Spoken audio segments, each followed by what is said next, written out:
Hamzah teman-teman sekalian, sosok yang susah sekali sebenarnya untuk digambarkan kepribadian. Penuh dengan semua kelebihan seorang laki-laki. Fisiknya kuat, kulitnya putih, tampangnya tampan. Ya. Kemudian orang yang memiliki prinsip dalam kehidupan. Benar-benar salah-salah.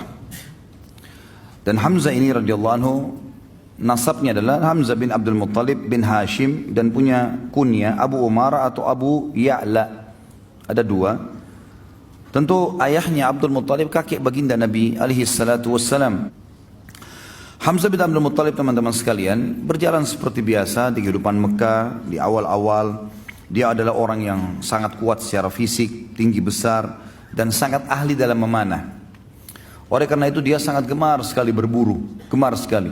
Di masa mudanya semua dihabiskan dengan itu. Dia naik turun gunung, ke padang pasir, lembah-lembah. Dan kekuatan fisik yang luar biasa dimiliki, dia dengan Umar bin Khattab terkenal. Jadi kalau berburu, berburu singa. Ya.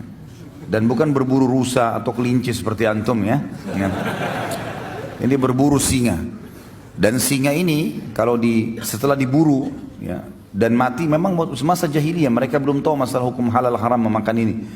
Maka Hamzah radhiyallahu anhu memikul singa itu di pundak sebelah kirinya dengan satu tangan dan satu tangan yang satu memegang busur panah.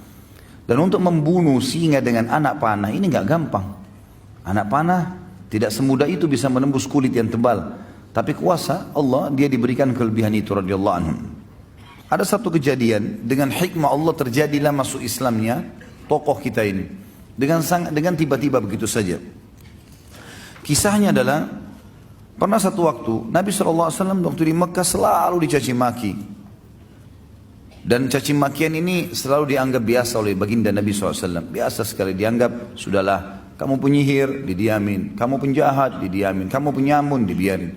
Bahkan Nabi SAW pernah lagi sujud dituangkan kotoran unta di atas leher beliau SAW diam.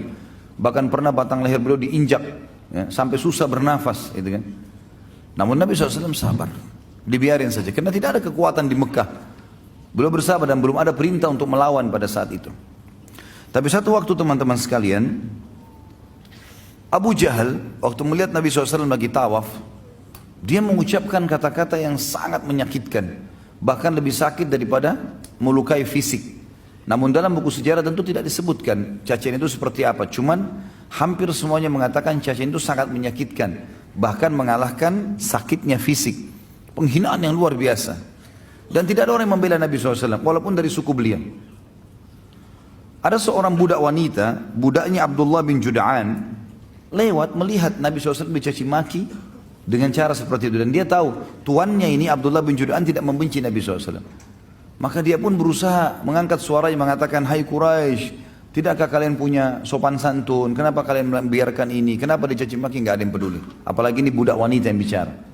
Maka budak ini lari keliling sampai dia keluar pintu gerbang Mekah yang dikenal dengan pintu Bani Syaibah. Begitu keluar di sana dia temu Hamzah. Hamzah baru pulang dari berburu. Lagi bawa singa ya, di pundak kirinya dengan pegang busur panah. Dan ini yang buat ini cuma Umar bin Khattab sama Hamzah berdua. Kalau dua orang ini masuk ke Mekah sendirian, berburu tidak ditemani sama teman-temannya, sendirian. Yang lain semua pada sibuk pada mengajak teman-temannya kalau berburu untuk berjaga-jaga, dia enggak. Begitu lewat budak ini mengatakan, "Wahai Hamzah, tidakkah kau mengetahui apa yang Abu Hakam lakukan terhadap ponakanmu Muhammad?" Kata Hamzah, "Apa yang dilakukan?" Kata dia telah mencaci makinya begini dan begitu. Disebutkanlah kalimat-kalimat cacian itu. Tapi sekali lagi dalam riwayat tidak disebutkan. Dan memang tidak ada maslahat kita mengetahui jenis cacian itu. Yang penting memang ini perbuatan yang buruk. Maka kata Hamzah, tidak ada yang membelahnya. Kata budak tersebut, "Demi Allah tidak ada." Maka Hamzah nggak pakai tunggu pada saat itu. Sambil membawa singa, sambil memegang busur, langsung datangi Abu Jahal di dekat Ka'bah. Tidak pakai banyak ngomong. Singanya ditaruh di sebelah situ, kepalanya Abu Jahal dihantam dengan busur. Berdarah, luka. Karena Abu Jahal waktu itu dianggap rajanya Mekah lah istilahnya, orang yang dituakan di situ. Maka orang-orang sekitarnya mau membela. Kata Hamzah, "Silahkan. Maju silahkan. Siap untuk mati." Hamzah mau membela. Lalu dia mengatakan kepada Abu Jahal, "Hai Abu Hakam, Berani benar kau caci maki ponakanku, sementara aku dalam agamanya. Kalimat itu, sementara aku dalam agamanya. Padahal Hamzah belum masuk Islam ini. Dia pun tidak tahu kenapa dia ucapkan kalimat itu. Maka Abu Jahal mengatakan, biarkan dia. Memang saya yang salah. Saya sudah berlebihan dalam menghina keponakannya. Hamzah radhiyallahu anhu pulang ke rumahnya. Dia renungi kalimat tersebut. Kenapa tadi saya ucapin nih? Apakah besok saya harus kembali ke Quraisy dan mengatakan bahwasanya saya bukan di agamanya Muhammad? Dan ini aib bagi orang Arab menjilat kembali ludahnya. Sudah mengucapkan lalu ditarik. Nggak mungkin. Tapi kalau saya tidak perbaiki, saya bukan muslim, bukan agamanya Muhammad ini. Dia bingung pada saat itu. Pada malam itu dikatakan dalam riwayat-riwayat yang sahih, dia berdoa kepada Allah mengatakan, ya Allah, kalau agama keponakanku Muhammad benar, tanamkan dalam hatiku. Dan kalau seandainya tidak benar, maka hilangkanlah. Berikanlah aku solusi dengan Quraisy. Maka Hamzah pun berkata keesokan paginya pada saat dia bangun, dia merasa dekat, dia merasa tenang dengan agama Nabi SAW, maka dia pun datang mengucapkan syahadat. Dan ini rahasia masuk Islamnya Hamzah radhiyallahu anhu. Masuk Islamnya Hamzah radhiyallahu anhu. Berjalanlah waktu pada saat itu teman-teman sekalian, waktu dia sudah syahadat, maka orang-orang di Darun Nadwa, tempat berkumpulnya Nabi SAW dan orang-orang kaum muslimin, mereka bergembira, mereka bertakbir. Dan orang-orang Quraisy pada saat tahu Hamzah masuk Islam juga takut. Mereka takut karena Hamzah sendirian bisa melawan banyak orang Quraisy.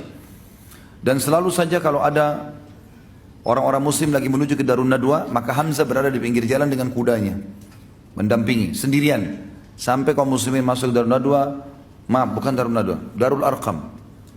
Darun Nadwa ini tempat kumpulnya orang Quraisy. Darul Arqam tempat berkumpulnya Nabi SAW berdakwah.